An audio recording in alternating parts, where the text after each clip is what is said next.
आज का ये जो मीटिंग थी, हमारा मंथली रिव्यू होता है डिस्ट्रिक्ट्स का, तो उसके हिसाब से आज डिस्ट्रिक्ट प्रेसिडेंट्स को हमने बुलाया था और जो उनको पीछे का हमने प्रोग्राम दिया था और आगे के जो प्रोग्राम्स हैं उसके बारे में डिस्कशन हुआ। जैसा कि आप लोग जानते हैं कि हमारा एक ईयर लॉन्ग प्रोग्राम चल रहा है संविधान बचाओ के तहत, और उसके तहत हमने डिस्ट्रिक्ट से जब मालूम किया कि कहाँ कहाँ पे उन्होंने किए हैं और कहाँ करना बाकी हैं, उसके साथ साथ जो एक नई डेवलपमेंट हुई जो कि हमारे वास्ते, कांग्रेस पार्टी के वास्ते भी, कांग्रेस वर्कर्स के वास्ते भी एक बाइस फ़ख्र बात है, वो हुआ कि जो कास्ट सेंसस के जो बात उठी कैबिनेट ने जिसका अप्रूवल दिया, और हमें इस चीज़ की खुशी है कि राहुल जी की कंसिस्टेंट मेहनत की वजह से वो कास्ट सेंसस को अप्रूव करने पे सरकार मजबूर हुई। तो उसके बारे में भी हमने कुछ प्रोग्राम्स रखे हैं, उसकी तफसील भी उनको दी। हम आने वाले दिनों में एक 3 दिन का वर्कशॉप करने वाले हैं ऑन कास्ट सेंसस, उसका प्रोग्राम हमने दिया। तो आज का ये जो था मीटिंग जो थी वो प्योरली तंजीमी मामलात के ऊपर ही, कुछ जानकारी उनसे लेनी थी और कुछ प्रोग्राम्स उनको देने थे, तो उसी सिलसिले में बुलाई गई थी। सर, हिंदू पाक के माबैन कशीदगी के बीच कल दिन के लिए वजारत दाखिला की जानिब से मॉक ड्रिल का अहतमाम किया गया है। इस सूरत हाल में मॉक ड्रिल कैसे देखते हैं आप?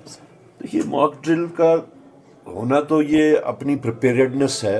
अब यहाँ पे अगर मॉक ड्रिल हो रही है, बाकी लोग भी अपनी प्रिपेयर्डनेस करेंगे, लेकिन हम जहाँ तक कांग्रेस पार्टी का ताल्लुक है, हमने अपने ये जो हमारा रेजोल्यूशन जो हमने पास किया था कांग्रेस वर्किंग कमेटी में, हम we stand by the government for any action against the perpetrators. उसके वास्ते कांग्रेस पार्टी सरकार के साथ है, और जहाँ तक हमारा ताल्लुक है हम हर्फ ब हर्फ उस रेजोल्यूशन के साथ हैं। खरा साहब, कल जो कैबिनेट सब कमेटी की जो रिपोर्ट है रिगार्डिंग द ये जो बिजनेस रूल्स है, उसको एलजी साहब ने रिजेक्ट किया है। जो उसमें उन्होंने ये कहा है कि जो जे.एंड.के रीऑर्गेनाइजेशन एक्ट 2019 है वो उसको कंट्राडिक्ट करता है। आई डोंट थिंक कि रिजेक्ट किया है, there are contradictory informations about it. कुछ लोगों का कहना है रिजेक्ट नहीं किया है, कुछ क्वायरीज उन्होंने रेज की है, तो लेट इट कम आउट। अभी तो उसको let us not be judgemental कि वो रिजेक्ट हो गया है, let us wait for it, because there is another theory about it that he has simply just raised the queries on certain points. Tariq साहब, कल एलओपी पीएम के साथ मिले, तो क्या कुछ मतलब आपके जहन में होगा कि मीटिंग में हो गया? इस वक्त की मुल्क की सिचुएशन को मद्देनजर रखते हुए एलओपी का प्राइम मिनिस्टर से मिलना यही मायने रखता है कि पूरी कांग्रेस पार्टी सरकार के साथ है। वो उनको वहाँ जाके उन्होंने ये कहें कि एक हिसाब से एश्योरेंस दी कि कांग्रेस पार्टी किसी भी फैसले के साथ जो परपेट्रेटर्स के खिलाफ कोई भी कदम हो, हम उसमें सरकार के साथ हैं। तो इट्स वेरी नेचुरल कि वही बात हुई है। और सुबह भी सलाल डैम को भी बंद किया गया, रियासी में भी। देखिए, ये तो अब एक्शंस और रिएक्शंस की बात है। कहीं से एक एक्शन होगा, दूसरी साइड से दूसरा रिएक्शन होगा।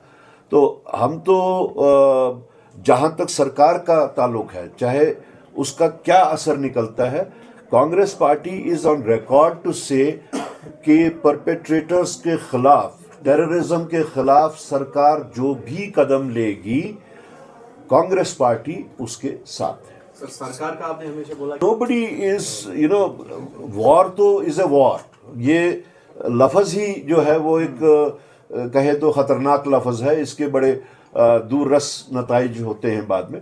लेकिन अब जब सिचुएशन वैसी बन गई है जहां पे सरकार ने टेररिज्म के खिलाफ अगर कोई एक्शन करनी है, तो कांग्रेस पार्टी का ये कहना है कि अगर आपने कोई एक्शन करनी है which is in the best interest of the country, Congress party would be behind you. Sir, Pahalgam हमने पहले भी शायद कुछ दिन पहले आप लोगों से बात करते हुए ये कहा था कि this is for the government to decide कि इस प्रोसेस को वो कैसे चलाए।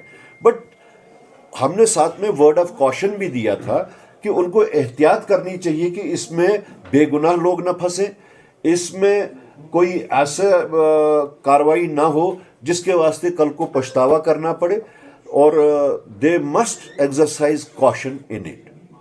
Thank you so much.